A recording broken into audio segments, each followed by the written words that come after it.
There is almost a consensus today among the health experts, even the governments, that India will certainly witness the third wave.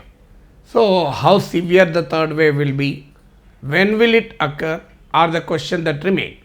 Well, the government's chief scientific advisor to the government of India has cautioned about the possible third wave.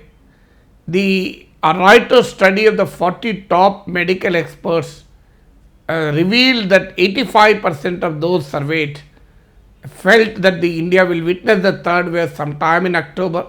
Well, of course, some of them said it will be as early as August, and some of them have even predicted it to happen as late as February 2022. But certainly, the most of the experts concurred on the view that India will witness a third wave somewhere in October. So, even the Prime Minister has warned about the possibility of impending third wave. So, there is overall consensus that India will witness the third wave. Unlike what we have seen when we have moved from the first to second wave, this time at least there is a consensus that India will witness the third wave. But when the next question that often comes to our mind is, will the third wave be as devastating as second wave? Because the second wave has left a horrible impact on India. We have seen the people struggling to breathe, people not getting oxygen cylinder. India was gasping for oxygen.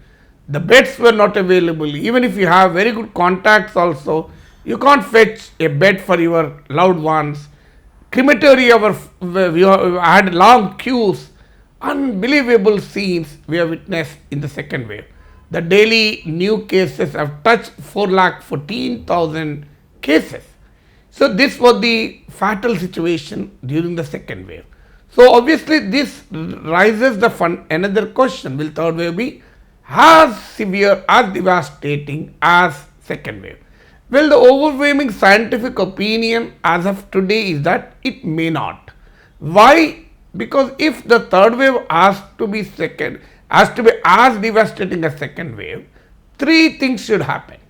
So, only when three things happen, the third wave will be as severe as second wave.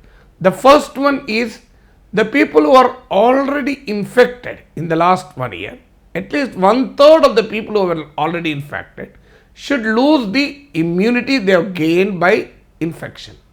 So, that is one possibility, because nobody knows how long the immunity will remain in the people who are already infected. Some say 6 months, some say 8 months. We really do not know.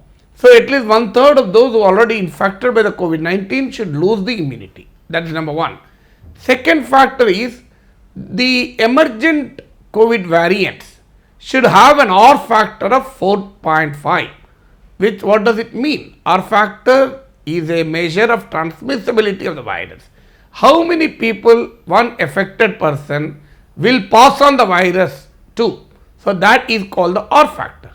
So, the second factor is if the emerging variant it causes infection to spread from one person to at least 4 to 5 people, then that is the second factor. Then the third factor is both the first and second factor should happen almost at the time when we are witnessing second wave coming to an end. So, then only third wave will be as devastating as second wave. Well, these three factors are unlikely to happen. And there is yet another dimension. So, second wave, well, Delta plus is still not in widely circulated situation. Well, it is still limited to certain areas, and there is a difference between the timing when Delta variant occurred and Delta plus variant were discovered. There is a fundamental difference. So, when Delta variant started circulating in India, the vaccination levels were very, very low, and infection levels are also relatively low during that particular period. That is the period between February, March to April. But today, because of the horrible second wave, a large number of people have already been infected. So, the daily new cases touch 4,14,000. Even today, India is witnessing around 40,000. India is registering around 40,000 cases per day. So the second wave has infected large number of Indians, and as a result they have gained natural immunity to the virus. And the vaccination is also picking up. As on today, over 32 crore people have been vaccinated, at least with 32 crore doses of vaccine doses have been given so far.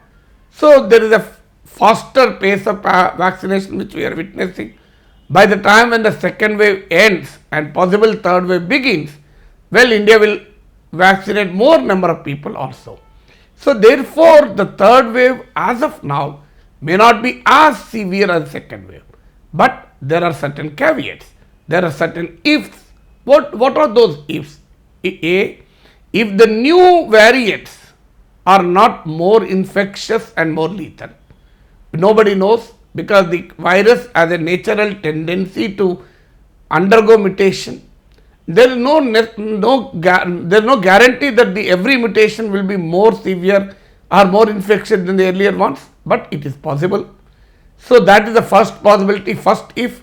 Second if is that as I've already told you, the new variants should be immune evasive, immune escape, or vaccine evasive or vaccine escape. Well, there are serious concerns over Delta Plus that this variant will reduce the effectiveness of the vaccines. So there are several such ifs for the second wave, for the third wave to be as severe as the second wave. We only hope that this will not happen and India will surmount the third wave with relatively lesser difficulties.